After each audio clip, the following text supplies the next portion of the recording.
사랑하는 유양 성도 여러분, 반갑습니다. 10월 22일 금요일 아침 묵상 시작하도록 하겠습니다. 살아계신 하나님, 가을이 깊어가는 이때에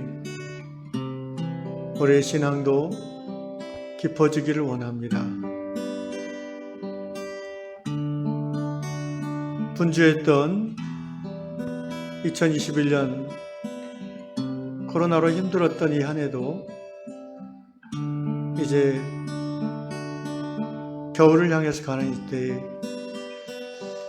우리가 다시 한번 멈춰 서서 하나님을 바라보는 이 계절이 되게 해주십시오. 말씀 앞에 머무르는 이 시간들이 있게 해주십시오. 오늘도 하나님의 말씀으로 하루를 열어주셔서 감사합니다. 주의 말씀을 마음 깊이 들으며 생각하며 기도함으로 우리 안에 신앙으로 인한 새로운 감격이 있도록 그 감격으로 하루를 살아가도록 도와주시옵소서. 예수님의 이름으로 기도드리옵나이다. 아멘.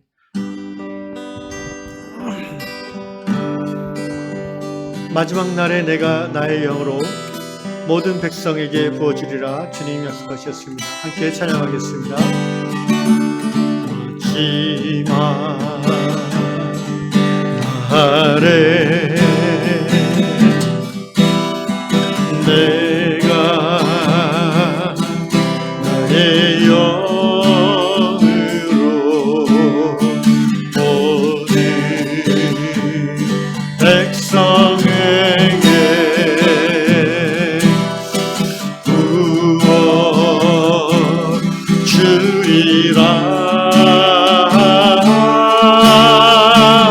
자녀들은 예언할 것이요 청년들은 환상을 보고 아비들은 꿈을 꾸리라. 주의 영이 임하면 자녀들은 예언할 것이요 청년들은 환상을 보고 아비들은 꿈을 꾸리라. 주의 영이 임하면 성령이여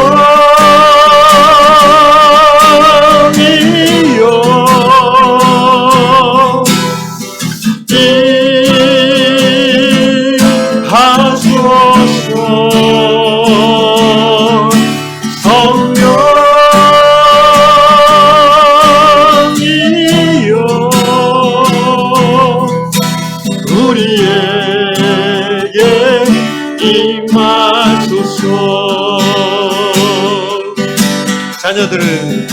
자녀들은 예언할 것이요 청년들은 환상을 보고 아비들은 꿈을 꾸리라. 주의 영이 임하면 자녀들은 예언할 것이요 청년들은 환상을 보고 아비들은 꿈을 꾸리라. 주의 영이 임하면 성령이여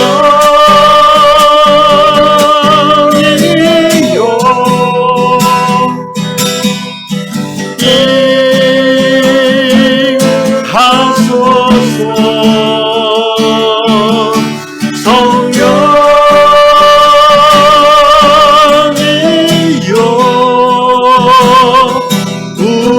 우리에게 임하소서. 성령이여 성령이여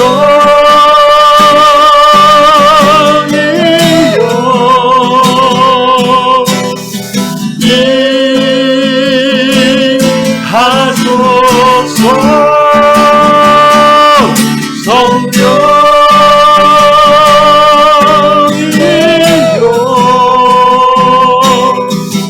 우리에게 임하소서. 오늘 말씀 듣고 기도하는 가운데 성령께서 우리 모두에게 임하여 주시옵소서. 성령의 우리를 새롭게 하여 주시옵소서. 예수님의 이름으로 기도합니다. 아멘.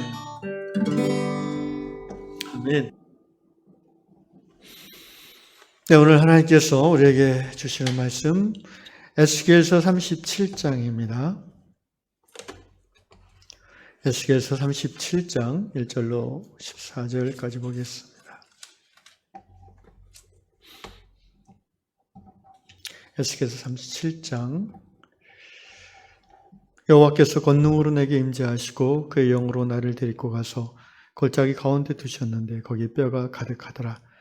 나를 그 뼈 사방으로 지나가게 하시기로 본즉 그 골짜기 지면에 뼈가 심이 많고 아주 말랐더라. 그가 내게 이르시되 인자야 이 뼈들이 능히 살 수 있겠느냐 하시기로 내가 대답하되 주 여호와여 주께서 아시나이다. 또 내게 이르시되 너는 이 모든 뼈에게 대언하여 이르기를 너희 마른 뼈들아 여호와의 말씀을 들을지어다. 주 여호와께서 이 뼈들에게 이같이 말씀하시기를 내가 생기를 너희에게 들어가게 하리니 너희가 살아나리라. 너희 위에 힘줄을 두고 살을 입히고 가죽으로 덮고 너희 속에 생기를 넣으리니 너희가 살아나리라. 또 내가 여호와인 줄 너희가 알리라 하셨다 하라. 이에 내가 명령을 따라 대언하니 대언할 때에 소리가 나고 움직이며 이 뼈 저 뼈가 들어맞아 뼈들이 서로 연결되더라. 내가 또 보니 그 뼈에 힘줄이 생기고 살이 오르며 그 위에 가죽이 덮이나 그 속에 생기는 없더라. 또 내게 이르시되 인자야 너는 생기를 향하여 대언하라. 생기에게 대언하여 이르기를 주 여호와께서 이같이 말씀하시기를 생기야 사방에서부터 와서 이 죽음을 당한 자에게 불어서 살아나게 하라 하셨다 하라. 이에 내가 그 명령대로 대언하였더니 생기가 그들에게 들어가매 그들이 곧 일어나 서는데 극히 큰 군대더라. 또 내게 이르시되 인자야 이 뼈들은 이스라엘 온 족속이라. 그들이 이르기를 우리의 뼈들이 말랐고 우리의 소망이 없어졌으니 우리는 다 멸절되었다 하느니라. 그러므로 너는 대언하여 그들에게 이르기를 주 여호와께서 이같이 말씀하시기를 내 백성들아 내가 너희 무덤을 열고 너희로 거기에서 나오게 하고 이스라엘 땅으로 들어가게 하리라. 내 백성들아 내가 너희 무덤을 열고 너희로 거기에서 나오게 한즉 너희는 내가 여호와인 줄을 알리라. 내가 또 내 영을 너희 속에 두어 너희가 살아나게 하고 내가 또 너희를 너희 고국 땅에 두리니 나 여호와가 이 일을 말하고 이룬 줄을 너희가 알리라. 여호와의 말씀이니라. 아멘. 오늘 유명한 에스겔서 37장 마른 뼈가 살아나는 환상에 대한 본문입니다. 오늘 다락방글은 스리랑카 서부 지역에 사는 피우미 자매님께서 올린 글인데요. 그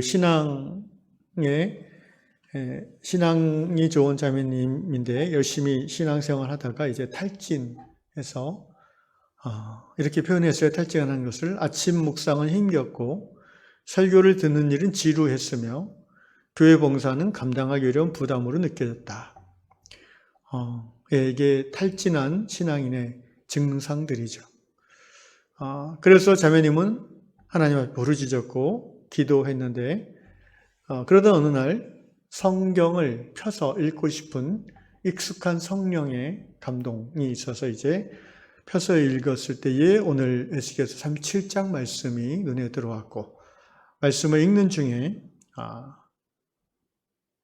자매님 안에 내 영혼이 이 마른 뼈 같다라는 절규가 하나님 앞에 드려졌습니다. 소망이 없어졌다라는 고백이 나왔습니다. 그런데 계속해서 읽는 중에 특별히 뼈들이 이제 덜컥덜컥 움직이는 소리를 내면서 서로 연결되는 장면을 읽을 때에 하나님의 생기가 자매님 안으로 흘러들어와서 자매님 안에 다시 소망이 샘솟기 시작했고 은혜의 눈물이 흐르기 시작했으며 하나님이 자기와 함께 하신다는 그 임재의 확신이 회복되었다고 고백했습니다. 에스겔 37장은 제가 개인적으로 또 좋아하는 말씀이기도 합니다. 아침 시간이라 짧게 해야 되기 때문에 간단하게 말씀을 드리면은 우선 이 에스겔 37장의 그 환상이 되는 배경을 이해를 해야 됩니다.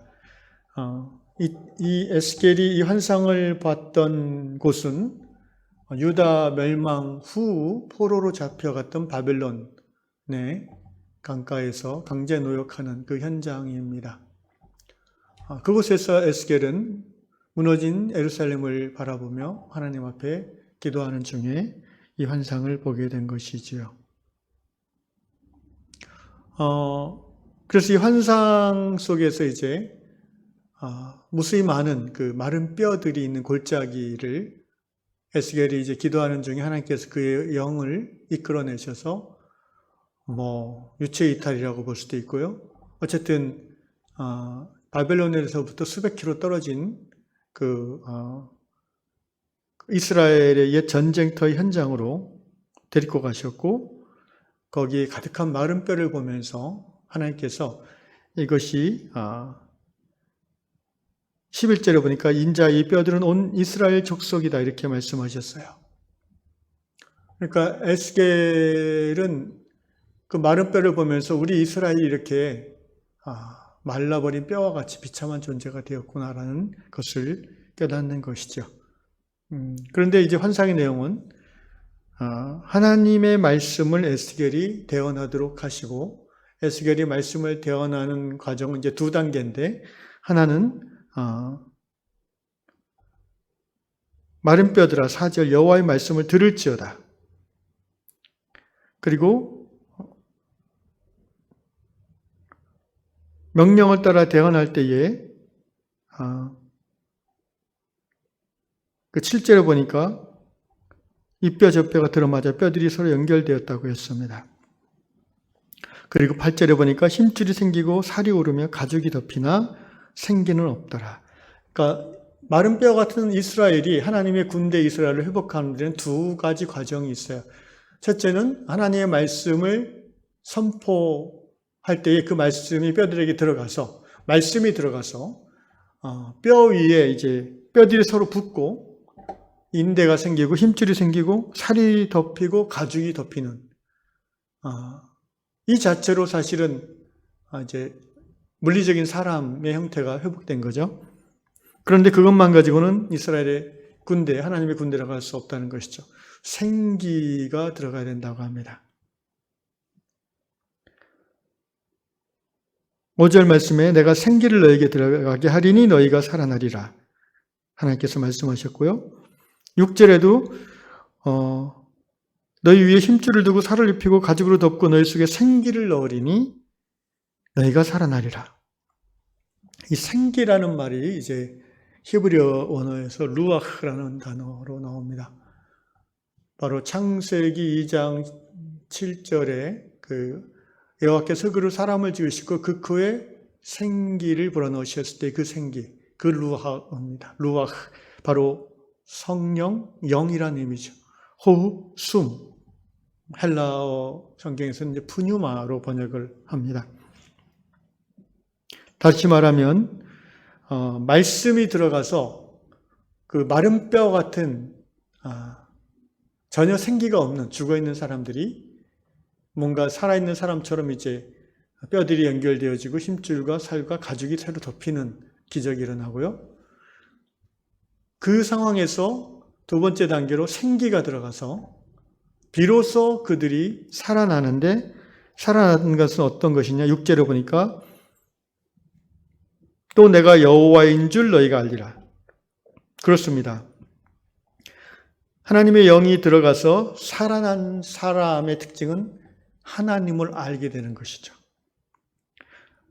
저는 이 말씀 개인적으로 이 싱가포르의 스리랑카의 피오미 자매님처럼 적용하는 것도 은혜롭고 또 오늘 우리 시대의 전도와 선교의 차원에서 봤을 때 이 세상 가운데 마른 뼈 같은 사람들이 다른 어느 시대보다 많은 때가 바로 21세기 이 시대라고 생각합니다. 70억 정도 되는 이 땅에 사는 사람들 중에 거의 50억 이상이 3분의 2 가까운 사람들이 하나님을 알지 못하는 마른 뼈 같은 영혼의 소유자들 아니겠습니까? 그들이 그 마른 뼈 같은 그 사람들이 살아있는 하나님의 군대로 되는 데는 두 가지 과정이 필요하다는 것을 오늘 본문을 묵상하면서 알 수 있습니다. 첫째는 하나님의 말씀이 대언되어져야 된다는 것입니다. 곧 전도자의 입술이 있어야 된다는 것이죠. 하나님의 말씀이 선포되어지고 전해되어져야 된다는 것이죠. 그리고 두 번째는 말씀을 전해 듣고 어느 정도 회복된 사람들에게 이제는 하나님의 성령이 임해야 된다는 것입니다. 오늘 우리 시대 이제 전도와 관련해서 생각해 보면 이렇습니다.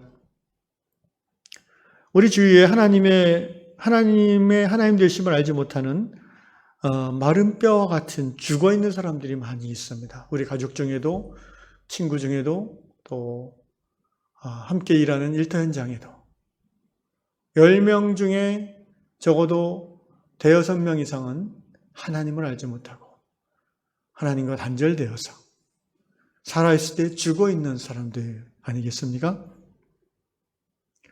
그 사람들에게 우리는 오늘 하나님께서 에스겔에게 부탁하신 것처럼 하나님의 말씀을 전달해야 됩니다. 내 말을 전하는 것이 아니라 하나님의 말을 그들에게 전해야 될 부르심이 있는 사람들이란 것이죠. 그것이 바로 선지자이고, 그것이 바로 그리스도인이고, 그것이 바로 복음 전하는 자의 삶인 것입니다. 그런데 안타깝게도 지난 세기까지는 서서 전하면은 어느 정도 효과가 있었습니다. 그런데 포스트 모더니즘 시대에 사람들은 더 이상 들으려 하지 않습니다. 절대 진리를 인정하지 않습니다. 그래서 오늘 에스겔서에서 하나님께서 대언하라는 이 말씀을 우리는 단순히 말로 전달하는 것으로 받아들이고 행한다면 큰 열매가 없을 것입니다. 오늘 이 시대에는 말로서 전하는 시대가 아니라 삶으로 전하는 시대이기 때문입니다. 관계 속에서 감동을 주지 않는 삶은 아무리 말로 옳은 말을 얘기해도 변화를 일으키지 못하는 것입니다. 기껏해야 말은 잘해요, 이런 말이나 들을 것입니다. 이것이 오늘 우리 선지자로 부름받은, 전도자로 부름받은 그리스도인의 딜레마입니다. 어떻게 하면 저 마른 뼈와 같은 하나님을 모르는 영혼들에게 하나님의 말씀을 전함으로 저들을 살려낼 수 있을까 고민하는데, 그 중심에는 그 사람과의 관계가 작용한다는 것을 우리는 분명히 기억해야 됩니다. 오늘 21세기는 종교적인 기독교인, 교회 건물 안에 머무는 신앙인은 전도할 수 없는 시대가 되었습니다. 말로서 잘 설득해서 또는 여러 가지 환경을 이용해서 전도를 한다고 했을 때 그것은 교회에 데려다 놓는 것으로 생각을 하는데, 이것 또한 이미 지난 시대의 유물인 것입니다. 옛날같이 교회가 어떤 종교적인 권위를 가진 장소가 되지 않고 있습니다. 사람들은 교회에 데리고 와서 앉혔다고 해서 거기 그대로 머물러 있지 않습니다. 왜냐하면 그곳에서 뭔가 하나님 나라를 본다면 세상과 다른 진리를 보고 느끼고 깨닫는다면 남아있겠지만, 교회가 세상보다 특별히 다를 게 없다는 생각이 들면 머물러 있지 않을 것입니다. 머물러 있는 사람들이 있을 수도 있습니다. 세상처럼 교회에서도 뭔가 자기가 원하는 걸 얻어내기 위해서 머무를 수도 있습니다. 그러므로 진정한 하나님 말씀을 전하는 삶, 대언의 삶, 전도의 삶이란 것은 말로서 데려다 놓는 것이 아니라 이미 그와 맺어진 관계 속에서 내 안에 계신 하나님을 그에게 드러내는 삶이 꼭 필요하다는 것입니다. 그래서 전도가 어려운 것입니다. 원래 전도는 어렵습니다. 하나님의 말씀을 삶으로 살아내는 만큼만 우리는 전할 수 있기 때문입니다. 그래서 진정한 전도자 이전에 예수의 제자일 수밖에 없다는 것입니다. 종교를 넘어서 생명으로 교회 건물이 갖고 있는 어떤 예배당의 어떤 장엄함이나 그런 권위를 넘어서서 성령이 그 사람 안에 살아 역사하는 삶, 그러한 삶을 살아가는 사람들만이 주변 사람들에게 복음을 전할 수 있고 그들의 마음속에 그 마른 영혼 속에 하나님을 비춰드릴 수 있는 것입니다. 그리고 하나님의 영이 그에게 들어갈 수 있도록 기회를 열어줄 필요가 있습니다. 교회 안에 들어와서 머물게 되고 이제 여러 번 말씀을 듣고 또 기도 가운데에서 예배 가운데에서 뭔가 거룩함과 또 호감을 느끼고 남아있는 사람들이 많이 있죠. 성경 공부도 열심히 하고 그렇게 1년, 2년, 몇 년 지나다 보면 교회 봉사도 하게 되고 우리가 생각했을 때 저분은 예수 믿는 분이구나라고 생각할 정도의 모습이 되어집니다. 그런데 그런 분들 중에도 정말 하나님을 아는 분이 있고 아직 하나님을 희미하게 아는 분이 있습니다. 오늘 본문의 표현대로 하면은 사방에서 생기가 그에게 들어간 사람인지 아니면 생기가 그 주위에 그냥 머물러 있다가 그 생기의 분위기 안에 머물러 있으므로 자기가 그렇게 하나님을 안다고 생각하는 것인지 구별될 필요가 있다는 것이죠. 분명한 것은 성령이 임하시지 않으면 하나님을 깨달을 수 없고 성령이 역사하시지 않으면 하나님이 나의 아버지요 예수가 나의 주님인 것을 고백할 수 없다는 것입니다.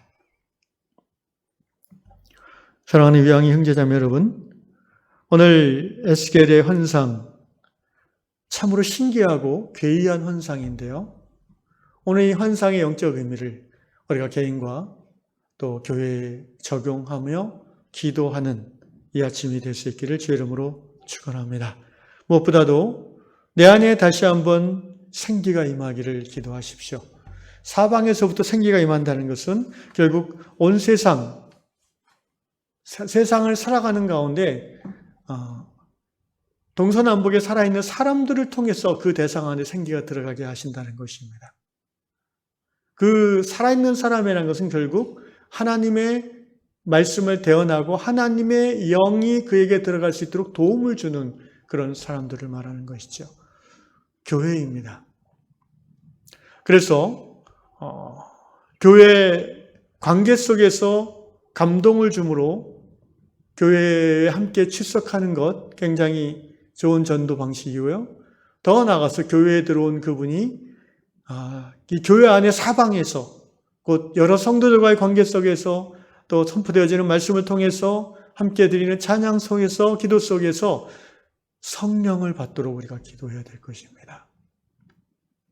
내가 성령 받고 저 사람이 성령 받기를, 우리 모두가 성령의 충만을 다시 한번 경험하기를, 이미 성령을 받았음에도 불구하고 다시 성령의 충만을 간구할 필요가 있습니다. 왜냐하면 여기 스리랑카의 피우미 자매처럼 하나님의 영으로 거듭나서 하나님을 사랑하여 하나님께 봉사하는 중에 우리는 다시 세상의 여러 가지 것들로 말미암아 지치고 또 무기력해질 수 있기 때문입니다. 하나님의 성령이 항상 매일 우리에게 임하시기를 예수님의 이름으로 축원합니다. 이 아침에 성령을 구하십시오. 성령을 향하여 내게 임하여 달라고 부르짖으십시오. 그리고 내가 관계 속에서 전도하지 않은 그 사람에게도 이 시간 하나님의 초월적인 역사하심, 성령의 역사하심이 임하기를 중보하며 이 하루를 시작하는 여러분 될 수 있기를 주님의 이름으로 축원합니다. 기도하겠습니다. 거룩하신 성령이여, 오늘 이 아침에 말씀 앞에서 자신의 지금의 영혼의 상태가 마른 뼈와 같이 비참한 것임을 자각하고 다시 한번 하나님 앞에서 물된 동산과 같이 물이 풍성한 샘과 같이 부유함으로 회복하기를 원하여 구하오니 주여 구하는 자에게 주의 성령을 부어 주시옵소서. 아비가 아들이 떡을 달라 할 때 돌을 주지 아니하는 것처럼 우리 하나님 아버지께서 구하는 자에게 가장 좋은 것으로 주신다 하셨사오매 이 아침에 구하오니 주의 성령을 부어 주옵소서. 그래서 우리 향의 모든 성도들이 다시 한번 성령으로 충만되어져서 각자의 삶 속에서 하나님의 말씀을 대언하며 하나님의 영을 그 사람에게 전달하는 성령 사역의 통로 되게 하여 주시옵소서. 예수님의 이름으로 기도드리옵나이다. 아멘.